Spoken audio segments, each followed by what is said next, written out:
Welcome back to Gossip TV. We're here today with Roger Blevins. Thank you so much for coming. That's absolutely my pleasure, man. You've been really busy on this tour. Yeah. It's been a whirlwind, you know. Yeah. It's every day is full, about 19 hours a day worth of schedule. So it's been good. That's what we want. Yeah. We're really glad you're here. The rest of your band, Mingo Fishtrap, couldn't be here. Yeah, they're sound checking. They're doing the dirty work. We're really looking forward to hearing tonight. Thanks, man. We really like your stuff. You came all the way from Austin, Texas. Yeah. It's a long way from Denmark. It is. How do you like it so far? I love Denmark, man. We're all scheming about how we can move here. You know, some of the guys are looking at marrying somebody. And, it's fantastic, man. There's just the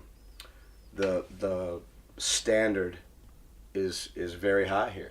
The standard for every venue we've been to has been fantastic. The staff has been fantastic, you know, and it's not just lip service. It really is a cut above many countries we've been to, and a cut above a lot of stuff at home, you know. So it's been fantastic. Yeah. We have a great tour manager over here, and we've had a blast so far. I'm kind of, you know, a little sad that it's going to be over after tonight. So you've been you made 6 albums.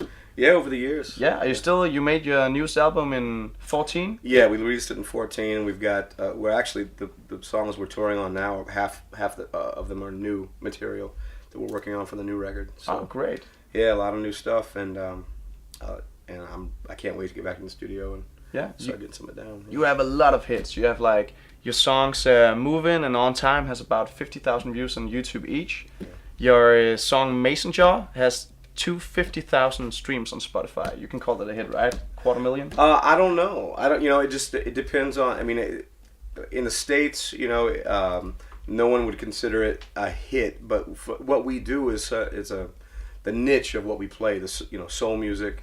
You have to kind of change your scale from a pop star. You know, you have obviously. So you know, you're dealing with a smaller niche of people, a smaller demographic that would probably be interested in what we do.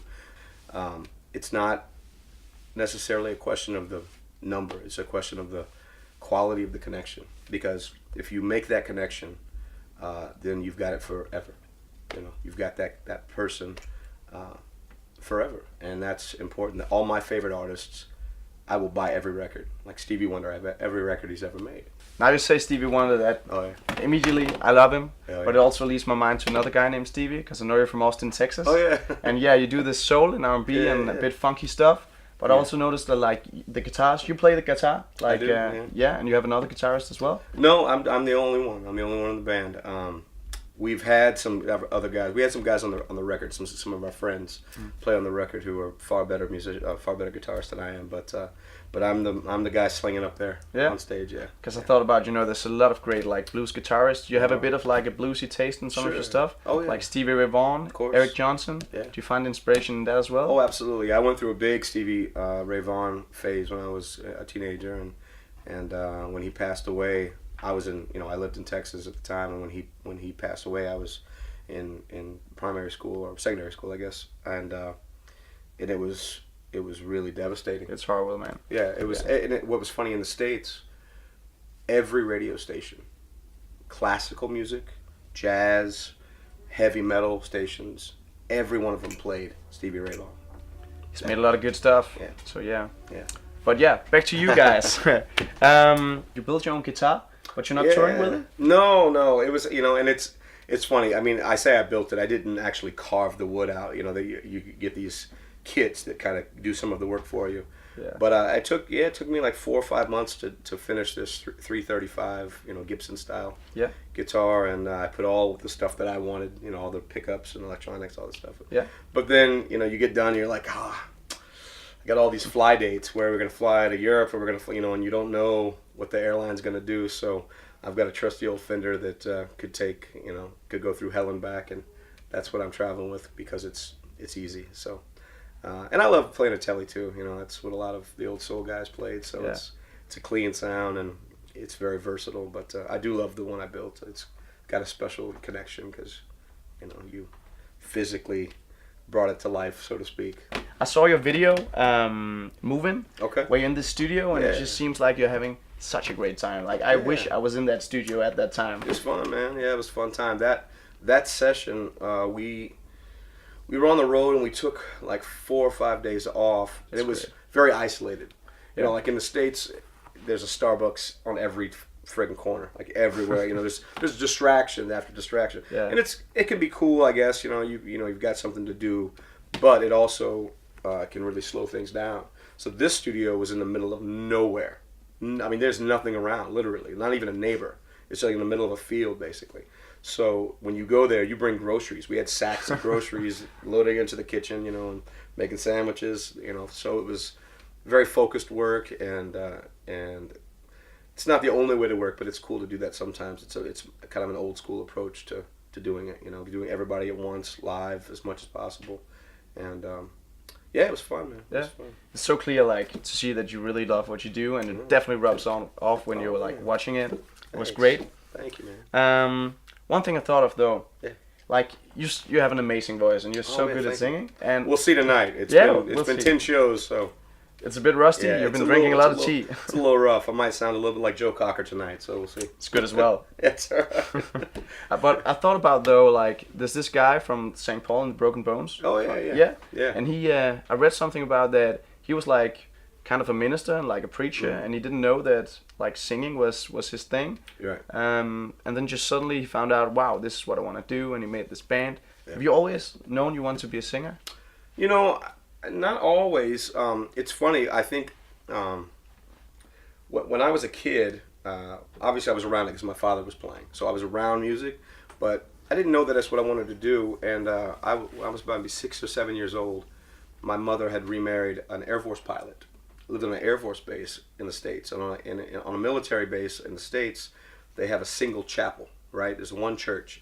And it throughout the day on Sunday or Saturday, they'll have all the different denominations will come in to do their service. So they'll have a Catholic service, then they'll have a Protestant service, then they'll have a gospel service. They'll have all these different.